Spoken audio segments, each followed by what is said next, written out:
اللهم صل على سيدنا محمد يا رب صل وسلم دائما ابدا على حبيبي. دوستو بزرگوں، اللہ کے بعد اس دنیا کے اندر جو احسانات ہیں وہ محمد مصطفیٰ صلی اللہ علیہ وسلم کے احسانات ہیں، کیونکہ حضور کے احسانات ایسے ہیں جن کو کبھی بھی ہم گن نہیں سکتے.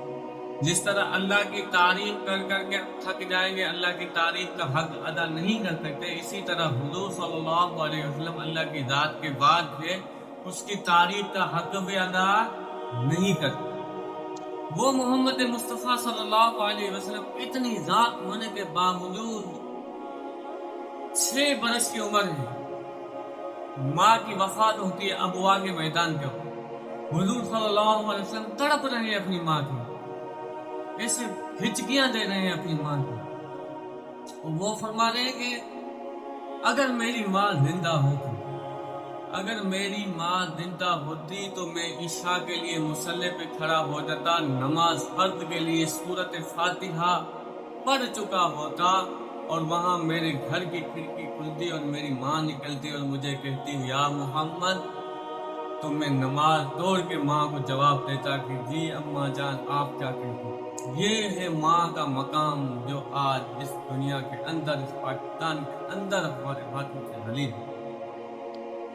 حضرت عمر رضی اللہ تعالیٰ کا دور ہے، بلکہ نبی صلی اللہ علیہ وسلم نے حضرت عمر رضی اللہ عنہ کو فرمایا یمن سے ایک آئے گا شخص جس کا نام ہوگا اویس کرم قبیلے کا ہوگا، اے عمر اے علی اس سے جا کے دعا کرانا. امیر المومنین عمر حضرت علی.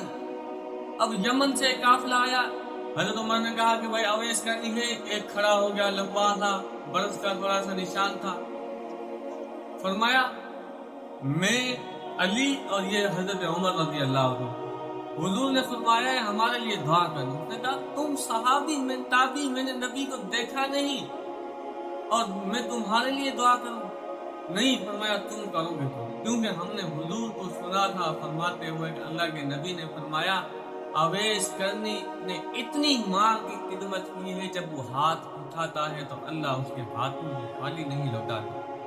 اتنی تنگی دیتے، خدمت کرتے، کپڑے دھوتے، روٹی بناتے، جھاڑو دیتے، گھر سب کچھ وہ کرتے تھے. اتنا کرنے کے باوجود اللہ نے یہ حکم. نعمان بن حارثہ ہے، وہ مدینے میں تلاوت کر رہا ہے. اللہ رب العزت کا نبی جب معراج پہ جاتا ہے تو نعمان بن حارثہ کے وہاں تلاوت سنتا ہے جنت میں. نبی نے عرض کیا یہ نعمان بن حارثہ کو مدینے میں بیٹھا ہے، یہاں پہ آواز کیا نہیں کہ یہاں پہ آ گیا؟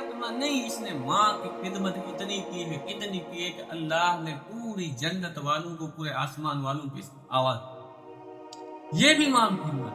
تو میں بات کر رہا تھا اویس کرنی رحمت اللہ علیہ کی. تو اویس کرنی کل قیامت کے دن جب لوگ سارے جنت میں جائیں گے، کچھ جو جہنمی ہوں گے وہ علیحدہ جہنم کی لسٹ سے تیار ہوں گی، تو حضرت اویس کرنی کو روکا جائے گا. اللہ رب العزت فرمائیں گے کہ اویس کو روکا جائے. فرمایا یہ مجھے کیوں روکا گیا ہے؟ فرمایا اویس یہ جہنمی تم دیکھ رہے ہو، آپ انگلی پھراتے جاؤ، جتنے انگلی تمہاری اس لسٹ پہ پھرے گی تو میں تمہارے خطے تمام کی مغفرت کر دوں گا. تو یہ ماں کا مقام. میرے دوستو بزرگوں، نبی نے فرمایا قیامت کی نشانی میں یہ ہے کہ بچے اور بچیاں اپنی ماؤں کو ذلیل کریں گے، ان کا گریبان پکڑیں گے، باپ کو دھکے دے کر کہیں گے کہ تم نے ہمارے لیے کیا کیا، یہ جائیداد تم کھا گئے، یہ مال تم کھا گئے. نہیں، یہ تمہاری جنت بھی ہے، یہ تمہارا جہنم بھی ہے. اگر خدمت کرو گے تو جنت، اگر خدمت نہیں کرو گے، فرمانی کرو گے تو تمہارے لیے جہنم.